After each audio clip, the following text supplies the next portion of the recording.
Dana syariah dibanding yang lain, kami Dana Syariah ini khususnya membiayai bidang-bidang properti dan anjak piutang yang sudah kita pilih terverifikasi sangat ketat. Contohnya kita berinvestasi di bidang properti, di mana kita tahu properti ini adalah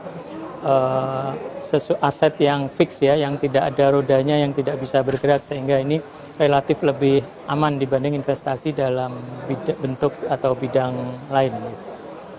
Alhamdulillah Dana Syariah sudah terdaftar di OJK sejak 8 Juni 2018 yang lalu. Resiko di Dana Syariah ini ya intinya semua investasi dalam bentuk apapun, di instrumen apapun itu sudah ada resikonya, tapi yang perlu kita lakukan adalah berikhtiar, berusaha semaksimal mungkin agar resikonya itu seminimal mungkin. Nah, Dana Syariah ini melakukan meminimalkan resiko dengan cara pertama pemilihan properti, pemilihan model bisnisnya, kita instrumen investasinya beragunan aset fix properti aset. Kemudian kita juga pilih properti aset yang sudah ada calon pembelinya atau bahkan sudah ada pembelinya. Nah, kemudian kita lakukan verifikasi yang cukup ketat untuk menghindari adanya gagal bayar atau lain-lain gitu. Jaring janji di balik investasi, menolak lupa, bukan sekadar soal angka yang tertahan, melainkan tentang bagaimana narasi keamanan mutlak dibangun untuk melumpuhkan nalar kritis para investor. Number 1. Mantra.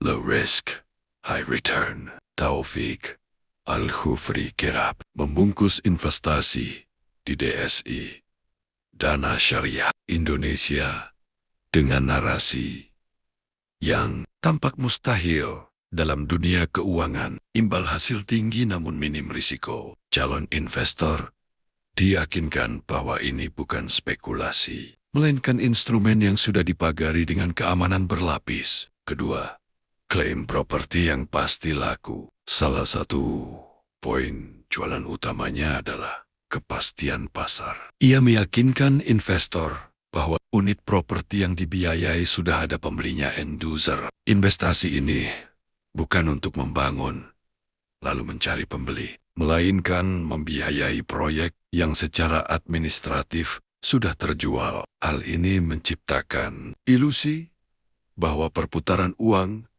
hanya tinggal menunggu waktu pencairan tanpa risiko pasar. Ketiga, seleksi borrower sering menekankan ketat bahwa tidak sembarang pengembang bisa masuk ke platformnya. DSI diklaim memiliki standar seleksi tinggi, high screening, dalam menyetujui peminjam borrower. Narasi yang dibangun adalah hanya pengembang dengan rekam jejak emas dan proyek prospektif yang kami loloskan. Klaim ini memberikan rasa aman palsu bahwa modal investor dikelola oleh tanggon-tanggon profesional yang sudah terverifikasi secara ketat. Keempat, jaminan keamanan sebagai senjata utama. Pimpinan D1 ini mahir menggunakan retorika stabilitas dengan membawa imbel-imbel skema syariah dan transparansi proyek. Ia meyakinkan bahwa aset properti itu sendiri adalah jaminan agunan yang lebih dari cukup. Investor dibuat percaya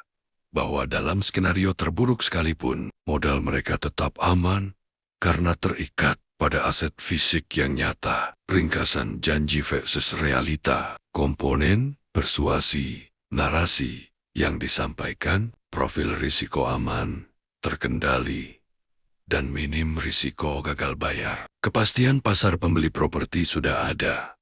Tinggal proses akad. Kualitas peminjam borrower adalah pilihan melalui seleksi ketat, imbal hasil tinggi dan kompetitif dibandingkan instrumen legal lainnya.